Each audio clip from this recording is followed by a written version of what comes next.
Bonjour à tous et bienvenue à cette nouvelle vidéo.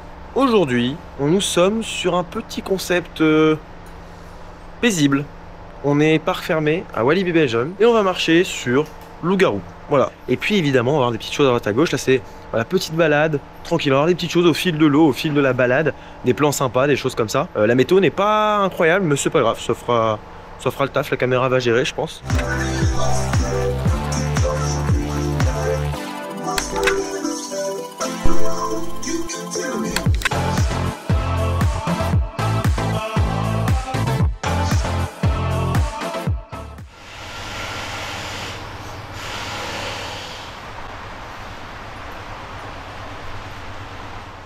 Les vis qui tiennent le rail porteur. Ouais. Donc toutes ces vis là, on va les contrôler une par une pour vérifier qu'elles soient toujours présentes. Ce qui va des fois manquer, c'est en fait c'est la tête. Donc tu vas juste voir un point.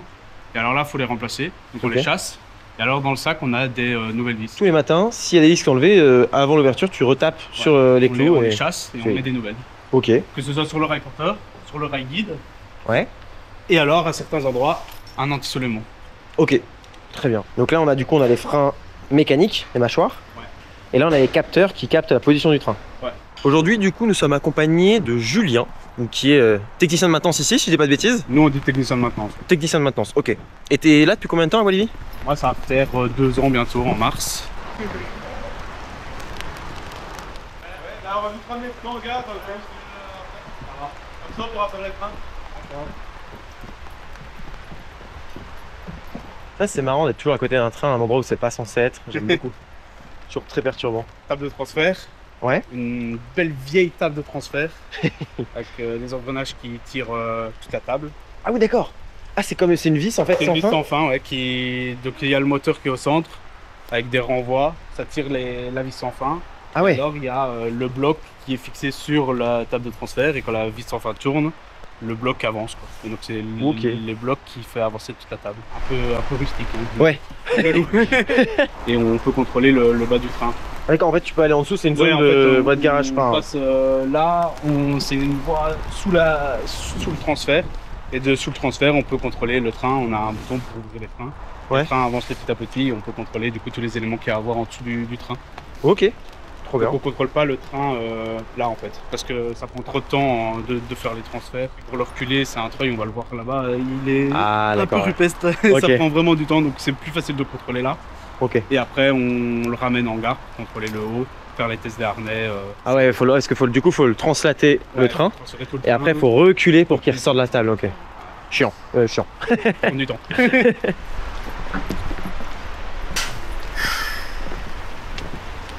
Très marrant ce petit bruit. Sur Loup-Garou. Le loup-garou, waouh. Magnifique.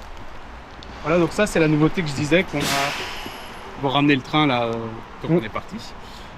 C'est la nouveauté qu'on a ajoutée depuis cette année, c'est les tendeurs à câble. D'accord. C'est aider la structure quand elle travaille être retenue à certains points. Ok. On sait que c'est un endroit un peu plus critique. Ouais, il y a des forces sont assez vénères, il arrive vite, puis il tourne. Il arrive donc ouais. vite avec une belle inclinaison. Et ça, on a rajouté les renforts.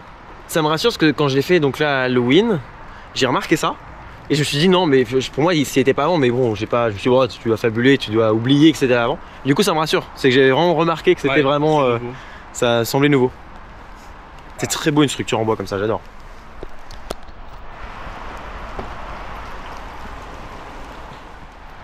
Si on a rajouté des petites branches pour pouvoir contrôler en fait les rails intérieurs. Ok. Parce que bah, s'il n'y avait pas les planches, c'est un peu compliqué. Le casse-gueule. Ouais, c'est pour pouvoir contrôler, comme je disais le matin, contrôler toutes les vis. Donc tous les matins, c'est 1 km à pied autour de structures en bois. On est toujours deux. Ouais. Convivial et niveau sécurité, au moins c'est toujours mieux d'être à deux.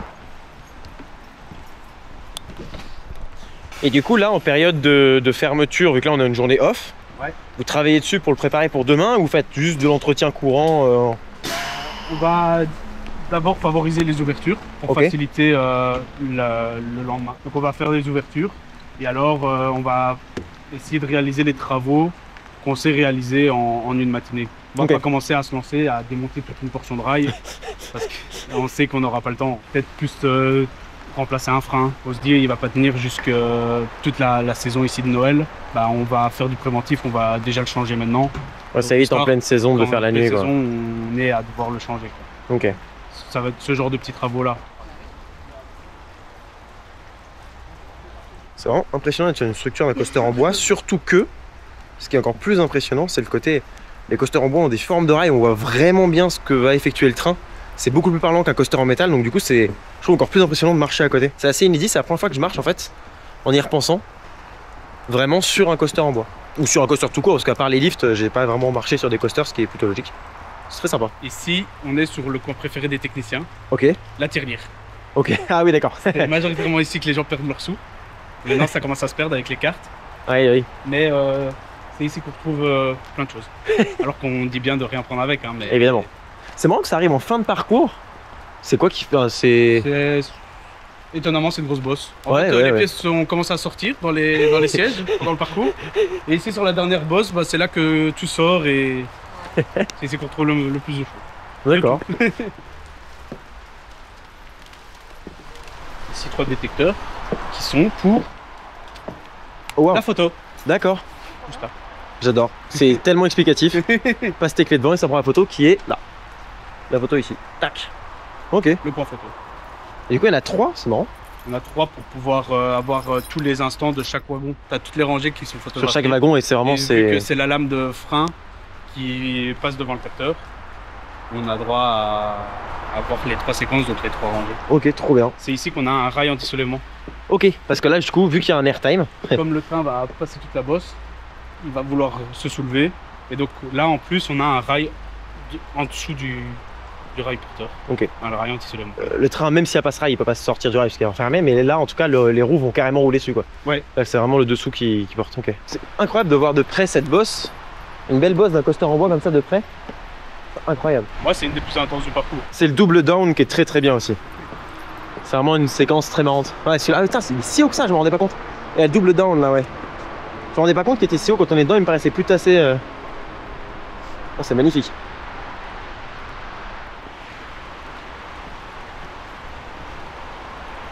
C'est là qu'on se rend compte de l'utilité des plaques en bois, ouais. Ouais, si tu mets pas ton pied sur les cales en bois, tu le sens très vite. Ah ouais, là c'est instant. Ah waouh, le cours d'eau en dessous, c'est ah ça va. Allez. Allez, moi qui ai peur de l'eau, là tout de suite, c'est beaucoup moins drôle. Oh waouh. Ok. La deal.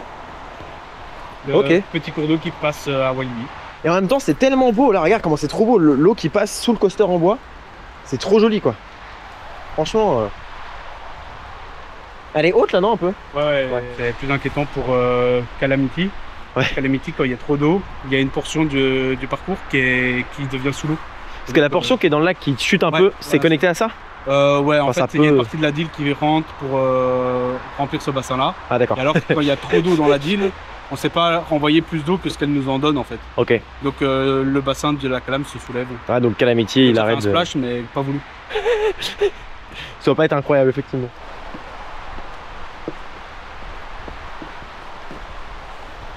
Ah, il y a un frein ici, j'avais Alors, jamais étonnamment, remarqué. il y a un frein ici, en effet. C'est un frein qui gère la vitesse en fait du train. On ne Ok. veut pas qu'il arrive trop vite, justement, dans l'élément, on a rajouté l'étendeur. Donc, il y a un contrôle qui se fait, et si le train va trop vite, on met ce frein en service. Donc, c'est un frein de service qui sert à ralentir le train pour pas qu'il aille trop vite. Là, dans la boîte, on peut régler aussi sa pression. Donc, on peut jouer sur sa force de freinage, quoi. Ok, d'accord. Ah, c'est impressionnant, j'avais jamais remarqué qu'il y en avait un là. On le ressent un tout petit peu si on est attentif dans le train. Ouais. On peut le ressentir, qu'on sent qu'on entend, et on sent que le train ralentit un peu. Ah, je regarde, je ferai attention après, je vois. Ça m'intéresse du coup. Impressionnant. En bas de la droite. Et donc aussi à contrôler. Moi, quand on passe dessus, Oui. ça fait- Ça a l'air d'être bien là. Ouais.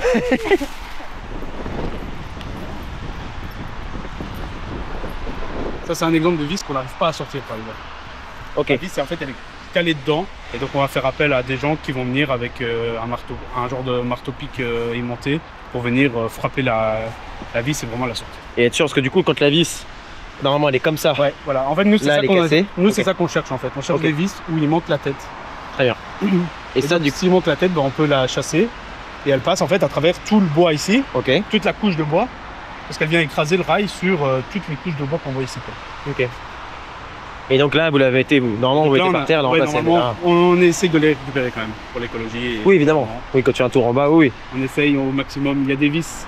Je sais à vous qu'on peut. On ne sait pas aller les chercher, on les chasse et elles partent toutes seules. Ouais. Mais on essaye au maximum. Oui, de il y a les le récupérer. maximum, oui, bien sûr.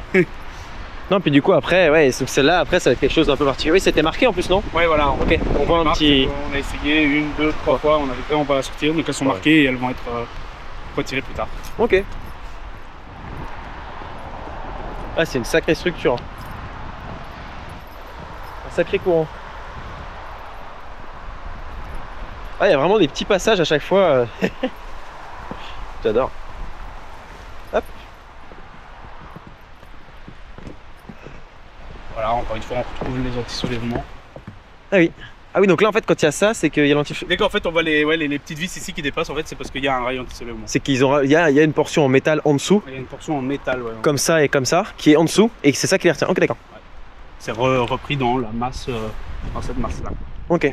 S'il y a des RTM au moment de soulèvement, ou même juste des moments de soulèvement un peu moins impressionnants qu'un RTM bien défini, mais en fait le train va venir donc reposer sur le rail du dessus. Et à ce moment-là, il faut que les roues du dessous donc puissent rouler. Et pour éviter d'abîmer le bois, même s'il est tout le temps là et que le train ne peut pas sortir des voies de manière naturelle, bah il y a une plaque en métal pour protéger le bois dans ces moments-là très précis sur le parcours. Ça permet de pas mettre du métal partout, ce qui serait pas forcément le plus malin. Et en plus, ça limite voilà, l'entretien, il n'y a pas à vérifier tous les trucs en métal, juste les parties très précises où il y a un anti-soulèvement. Et là, on le voit vraiment très nettement. Et pourquoi il y a un anti-soulèvement là, mais pas là-bas? Après calcul, apparemment c'est que là que ça touche. Ok, parce que du coup là, en fait, donc là, on voit bien les vis d'anti-soulèvement, ces grosses vis là, mais en face, il n'y en a pas. Donc c'est vraiment là. Pour moi, c'est comme il tourne comme ça, Ouais. les forces veulent aller par là, donc c'est l'intérieur qui va se soulever. Ce qui est logique du coup, ouais, Et comme l'intérieur se soulève, on l'empêche de. Enfin, on lui fait rouler sur un rail. ce qui est totalement logique, effectivement. Ah, c'est marrant, on croise un rail en dessous là.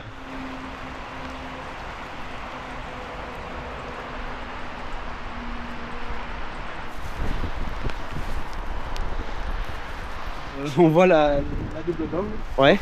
Passe là, petite remontée, deuxième descente, et enfin dans la deuxième. Ah, ce passage-là, je l'aime bien. En plus, il est dans la structure. À travers la structure. C'est bien droit. C'est non, c'est top. Sur la deuxième bosse, même que ça paraît haut, on a l'impression qu'on va quand même toucher un peu Ouais. les bouts de bois là-bas. Non, c'est un chouette élément. Je pensais pas que le double down était si prononcé en termes de dénivelé. C'est quand même pas rien parce qu'on a Ouais, le bas, on voit vraiment bas et le haut, on le voit vraiment haut quoi. Vraiment le bas de la deuxième. Ouais. Mais c'est là que nous on sort à pied, donc l'échelle Ok, va d'accord. faire 4 mètres quoi. Ouais, t'as bien 15-16 mètres de descente sur le double down. Non, c'est pas mal. Ah, c'est un bel élément, j'aime bien. C'est là, Magnifique. Attends. Hop. les bois super pas. Ouais. Avec le vent et tout, j'adore. Ah, du coup, c'est vrai, oui, tu places Ici, je la tourne à la main de l'autre côté. Donc c'est une vis. Ok. Et derrière, il y a rondelle. Enfin, c'est ça le montage en dessous quoi. Ok, très bien. Et donc bah là, il faut la revisser ou la sortir. C'est eux qui décident. Et la Mes remplacer, collègues vont repasser. Ils vont ok. la laisser tête en l'air, comme ça ils le voient. Sur un coaster comme ça, ça là aussi l'intérêt du bois, c'est que peut y avoir un élément comme ça qui tombe, qui casse, qui même en utilisation classique normale de la journée. Il y a tellement d'éléments qu'en fait, on va même enlever des planches en bois sur un coaster en bois qui ne bougeraient pas d'un iota, il serait en mode bah oui, logique. Donc en fait, c'est plein d'éléments comme ça à remplacer régulièrement. Mais c'est pas un élément qui, s'il n'est pas là, empêche l'ouverture de l'attraction pour X raison.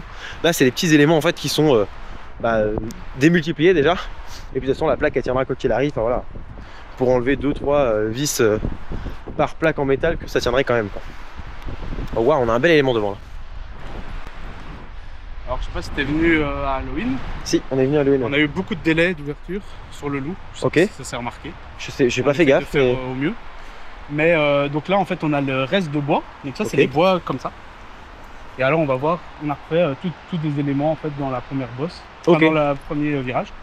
Et ça le rend vraiment plus fluide. Il y a eu un moment où on sentait quand même qu'il vibrait beaucoup, mais depuis les 2-3 rénovations qu'on a fait, C'est le souci, c'est que le bois ça bouge beaucoup. Après, par contre, l'avantage de Lou, c'est que lui il a des sièges, c'est des canapés quoi.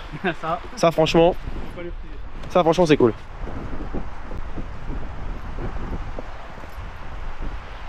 On fait de la flotte en dessous la vache. Et donc là on voit les nouvelles portions en fait. On voit que le bois est neuf, Ah oui, avec les effectivement. nouvelles vis. Une vis en général, ça dure combien de temps? Techniquement, vous la mettez, enfin, c'est un peu bizarre. Nous, on espère à vie. Ah ouais, techniquement ça pourrait tenir, il y en a, elles sont là depuis X temps. Ils sont là depuis très longtemps. Ok. Voilà, tout ça c'est du nouveau bois. Ok. Tout ça a été remplacé.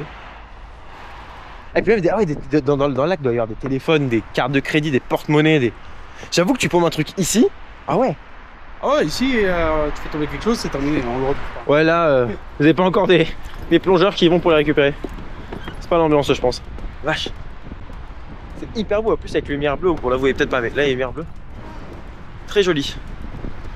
Oh Laura. C'est très très beau. Vraiment la meilleure journée. De ouf.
Ah, on est descendu de notre belle structure en bois. Là, on marche sur le côté. Et en fait, ce qui est marrant, c'est toutes les ramifications qu'il y a entre les rails. Merci. Toutes les ramifications qu'il y a entre les rails. Parce que vu que c'est des grosses structures, il y a plein de petits raccourcis entre les rails, sous le lift, enfin, sous la drop, il y a des petits changements. On peut monter la drop à pied, mais là, en fait, bon. Là, il fait trop d'eau. il y a trop de pluie, mais sinon, on aurait pu remonter par la drop. Puis là, on descend par une petite échelle et tout. C'est du coaster en bois, mais j'aime bien le principe. Aussi un point à contrôler tous les matins. Donc d'abord un point en statique où on va contrôler moteur, réducteur, axe de la poulie, vérifier que tout soit bien aligné, qu'il n'y ait pas de défaut. On fait un tour d'abord comme ça, de visuel. Et après on va demander à la personne qui est avec nous, qui est vite de faire tourner. Et alors là on va contrôler en mouvement, pas de bruit suspect. Le réducteur, c'est ce qui se permet de... C'est comme sur un vélo. Tu m'arrêtes si je dis de la merde. Ouais, c'est une démultiplication en fait. Ça permet en fait d'avoir un moteur qui tourne très vite. Et là, on va le ralentir, mais par contre, à défaut de ralentir, on gagne en coupe. Donc on gagne en force en fait pour pouvoir tracter le train jusqu'en haut du lit. C'est comme sur un vélo, c'est comme sur une voiture, une boîte de vitesse. C'est grossièrement le même principe, même si voilà, c'est pas une boîte de vitesse non plus, mais grossièrement c'est le même principe de réducteur. Donc là on a ça et ensuite on a donc la chaîne.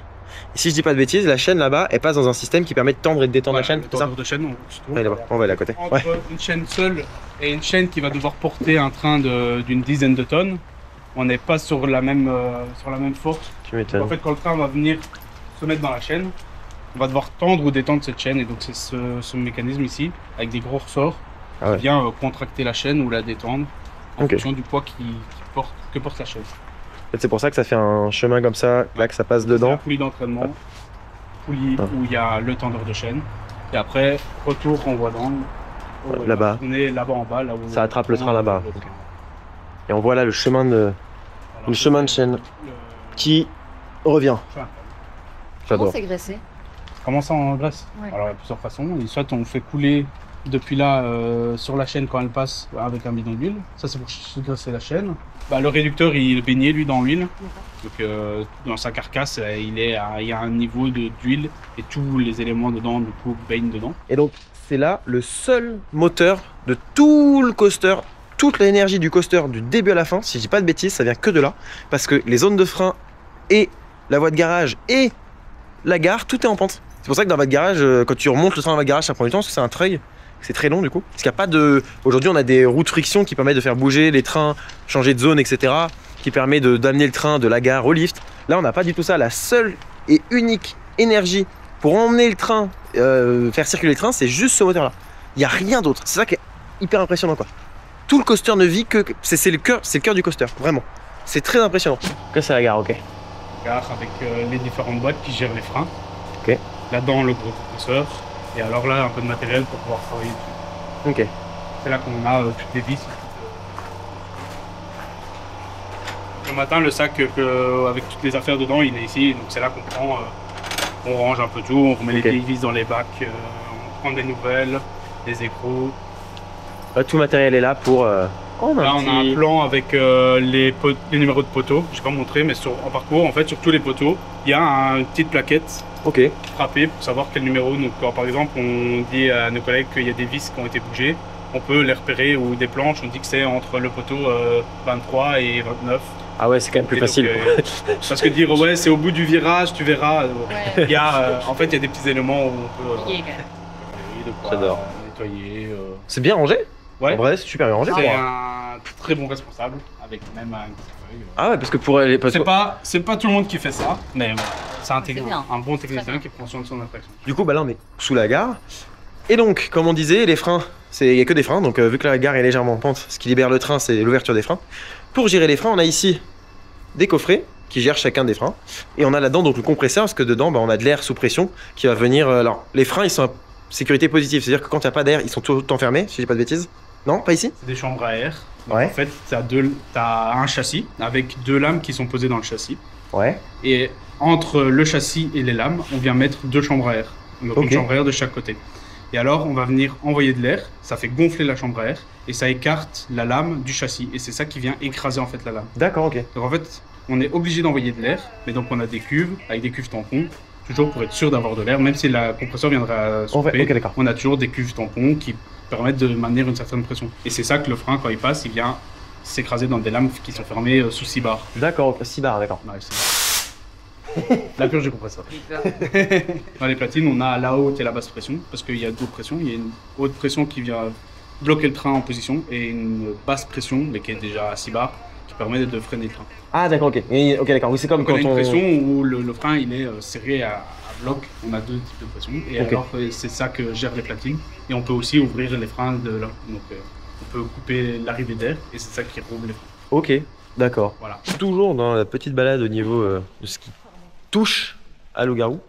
Là, on est dans un très grand atelier, récent, tout neuf, comme me disait Julien. Et du coup, là, Olivier nous a rejoint également. Là, on est donc dans la partie technique, l'espèce de local technique, atelier technique, très grand. Tout neuf, ça se voit, tout est très beau, tout est très propre en peinture sur les, sur les trucs en haut là. Tout est nickel. Et du coup, là, on a les châssis seuls du loup-garou. Et le troisième train, pour le moment, en fait, c'est le troisième train qu'on a récupéré de Walibi Hollande. Oh wow. On a récupéré le train de Walibi Hollande, qui est maintenant celui avec la carrosserie verte. D'accord. Et donc celui-ci, on a fait l'entretien. Donc là, ici, lui, il est prêt. Et en fin de saison, on va retirer le train vert, du coup. On va mettre les carrosseries sur ce châssis-ci. Et on va entretenir l'autre châssis, du coup. Et celui-ci retournera sur le site. Incroyable. À l'origine, Loup-Garou avait 2 trains, ce qui est logique. Maintenant, dans un souci de maintenance, vu que les plages d'ouverture du parc sont de plus en plus grandes, on a besoin de plus de trains. Et du coup, le troisième train, en fait, il est arrivé de Robin Hood, donc celui qui est devenu Untamed à Walibi Holland. Et donc, c'était exactement le même train, c'est les trains Vekoma. Enfin, les trains, je suis pas sûr si c'est les trains Vekoma aussi. Ouais, train Vekoma aussi. Parce que c'était des coasters en bois Vekoma, parce qu'à l'époque, Vekoma faisait encore des coasters en bois. Là, on a donc l'un des trains d'origine de Loup-Garou. Et sur le parcours, celui qui est vert, comme disait Olivier, c'est celui de Robin Hood. Trop intéressant, je savais pas du tout. Et donc là, on a vraiment cette dimension-là, donc on voit vraiment le châssis, le côté vraiment carcasse pure. Et ce qui est très intéressant, c'est de se dire, voilà, déjà le parc a pensé à avoir plus de wagons, enfin plus de trains et du coup une meilleure opération quand il ouvre l'hiver, etc. C'est plutôt cool. Mais en plus, ouais, du coup, il peut faire l'hivernage ici, parce que sinon, vu qu'il y a beaucoup de trains aujourd'hui, beaucoup de coasters, beaucoup d'attractions, l'hivernage à la Compagnie des Alpes, vu qu'ici on est aussi à la Compagnie des Alpes, comme le parc Astérix, comme Walibi Rhône-Alpes par exemple, mais en fait, eux, ils envoient leur train à Coppel, c'est en Savoie, voilà, Coppel Maintenance, qui entretient les trains. En fait, l'été, ils entretiennent les remontées mécaniques, les pièces des remontées mécaniques, et l'hiver, ils font les trains du coup. On a donc des véhicules qui sont en plus super longs, et vu qu'ils tapent des virages, et oui, des virages essentiellement du coup, bah, en fait, on a donc une articulation à l'arrière qui est limitée, mais qui existe, qui permet de... En fait, c'est vraiment l'arrière du wagon, qui peut épouser un peu les formes des voies pour faire des virages. Heureusement qu'il y a ça. Sinon, il se tankerait dans les virages, ou alors il serait très très mobile, on va dire. Il faudrait du coup mettre plus d'espace dans les rails, ce qui ferait encore plus bouger le train, ce qui n'est pas l'idéal. Et là, du coup, on a des... Ouais, c'est à quoi ça ne va pas faire qu'il y ait trop d'eau qui se soulève, ça? Ouais, c'est des petites bobettes. Ah, c'est pour la graisse qu'on met sur le rail. Ça se fait éjecter et au moins ça n'éjecte pas sur le train de derrière. Ouais, Et sur ça les évite. blancs. C'est voilà. Sur ressort propre de loup-garou, c'est grâce à ça, ok. Non, c'est intéressant. Là, on a les accroches pour accrocher au wagon de derrière, ou devant, enfin voilà. Sachant que, si je dis pas de bêtises, vu qu'on a vu l'autre tout à l'heure, un autre à l'arrière, arrêtez-moi si je me trompe, mais je crois que du coup, ils sont tous identiques, et donc même le dernier a ce truc-là. Ouais. Voilà, ça permet de pouvoir en fait vraiment switcher les wagons, etc. C'est trop intéressant, j'adore. Donc là, on a les barres, c'est juste les barres de maintien. C'est le bar harnais, ouais, c'est ça. Et il y a pas les vérins là. Si, ils sont en dessous. Si, ils sont Ah, en ils dessous. sont en dessous, j'ai pas vu. Ils sont là. En fait. Ah oui, parce que je voyais à l'avant, mais j'ai pas eu là. Ok. Ouais, la structure change un peu en fonction de la place. J'adore. Le positionnement du vérin n'est pas le même. On a les vérins ici, ok, et on a les barres ici. On voit que c'est bien accroché, là, on est tranquille. C'est très intéressant de voir ça. C'est vrai qu'en fait, on est carrément accroché au châssis. Pour ceux qui auraient peur de sortir, si on sort du train, c'est le châssis s'est arraché, quoi. Ce qui... Bon, si le châssis s'arrache, le dernier problème, c'est vraiment le harnais, quoi. Non, c'est trop bien, j'adore.